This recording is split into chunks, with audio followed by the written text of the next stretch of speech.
kami bertiga akan mempresentasikan materi mengenai lembaga keuangan syariah dan implementasinya di Bank Syariah Indonesia. Perkenalkan, saya Izul Rohman dengan nomor NIM 22821219.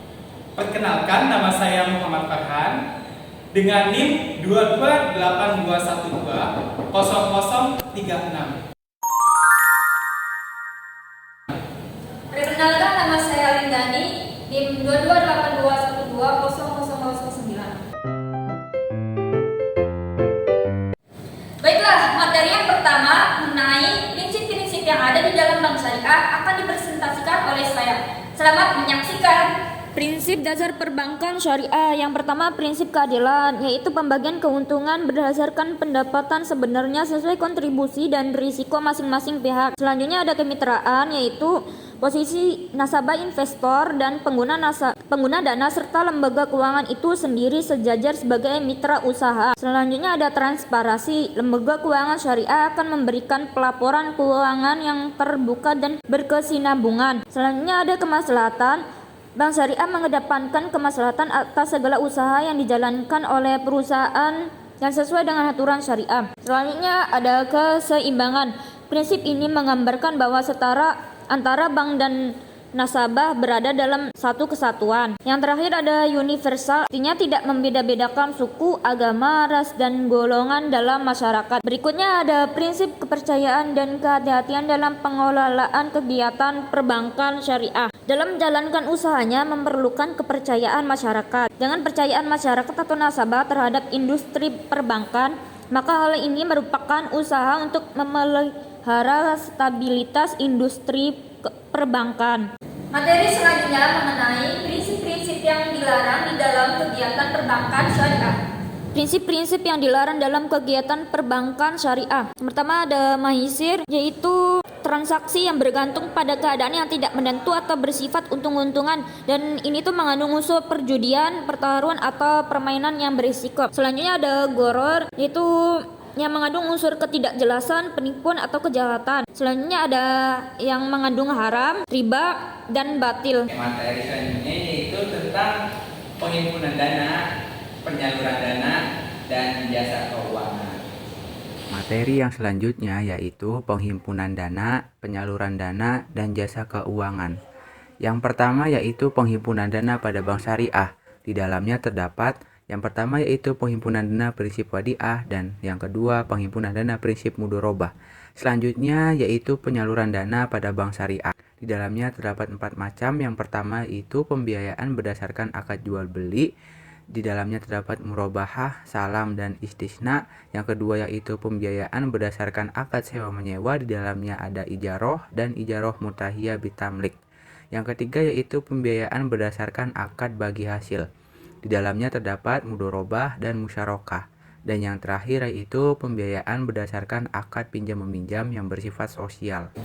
Oke, materi selanjutnya mengenai implementasi prinsip lembaga syariah dalam produk-produk Bank Syariah Indonesia. Yang pertama, produk tabungan Izi Wadiah. Tabungan Izi Wadiah merupakan jenis tabungan pada Bank Syariah Indonesia, berupa titipan murni yang harus dijaga dan harus dikembalikan kapanpun sesuai dengan kehendak daripada pemilik aslinya.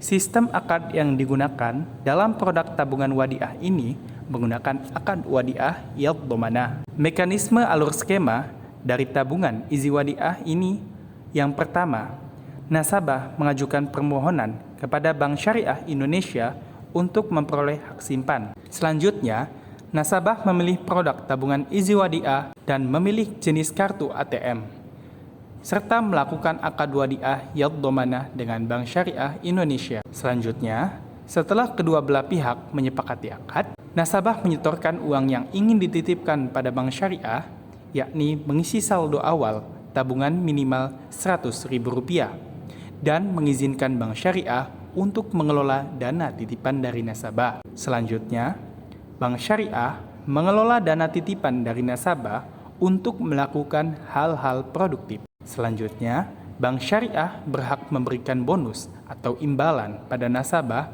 dengan syarat bonus atau imbalan tersebut tidak diperjanjikan di awal akad. Selanjutnya, nasabah berhak mengambil dana tabungannya beserta bonus jika diberikan kapanpun saat nasabah menginginkannya, dan bank syariah wajib mengembalikan dana tersebut pada nasabah. Yang kedua, produk deposito BSI Rupiah. Deposito Rupiah merupakan dana investasi yang diberikan oleh nasabah kepada Bank Syariah Indonesia dengan cara yang sesuai dengan prinsip syariah, dan penarikan dananya hanya dapat dilakukan pada kurun waktu tertentu sesuai dengan jangka waktu yang disepakati antara nasabah dan bank syariah. Sistem akad yang digunakan dalam produk deposito BSI Rupiah ini menggunakan akad mudharabah mutlaqah.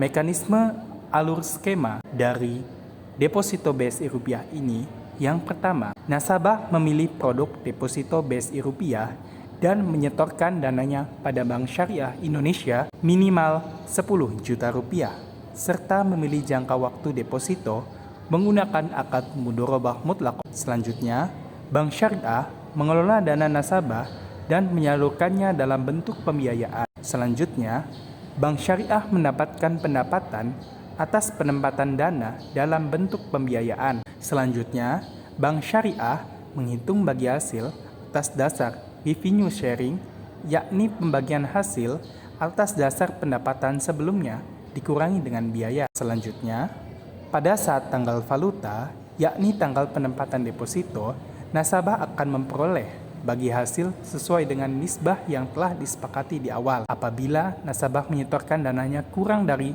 1 miliar rupiah dan jangka waktu depositonya 1 bulan atau 3 bulan, maka nasabah akan memperoleh nisbah bagi hasil sebanyak 25%. Setelah jatuh tempo, dana nasabah akan dikembalikan seluruhnya. Yang ketiga, produk BSI Griasi Muda. BSI Griasi Muda adalah suatu jenis pembiayaan jangka pendek, menengah, ataupun jangka panjang guna membiayai rumah atau apartemen baik dalam kondisi baru maupun dalam kondisi bekas dengan menggunakan akad jual beli murabahah atau akad yang lainnya. Akad yang digunakan dalam program BSI Griasi Muda menggunakan akad musyarakah mutanaqishah. Mekanisme alur skema dari BSI Griasi Muda, yang pertama, pembeli melakukan tinjauan dan mengidentifikasi mengenai rumah hunian mana yang akan dibeli beserta harganya. Misalkan harga rumah hunian tersebut sebesar 100 juta rupiah. Selanjutnya,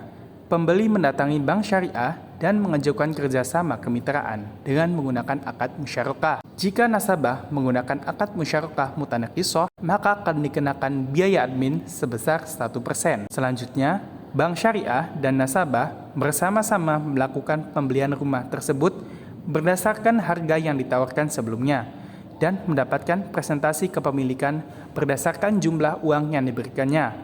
Misalkan dari nasabah memberikan uang sebesar 20 juta rupiah dan bank syariah memberikan uang sebesar 80 juta rupiah, maka proporsi kepemilikan dana tersebut yakni 20% milik nasabah dan 80% milik bank syariah. Selanjutnya, konsumen melakukan pembayaran kepada bank syariah atas kepemilikan rumah yang masih dimiliki oleh bank syariah dan membayar sewa bulanannya dengan menggunakan kontrak ijarah sampai seluruh kepemilikan bank syariah atas rumah berpindah kepada pembeli. Sekian pemaparan presentasi dari kelompok kami. Semoga dapat menginspirasi Anda semuanya. Oke, sebelum saya tutup, saya ada satu pantun untuk menutup perjumpaan kali ini. Biru laut seperti kolam, kolamnya sangat dalam. Dari lubuk hati saya paling dalam. Saya tutup presentasi ini dengan salam. Wassalam.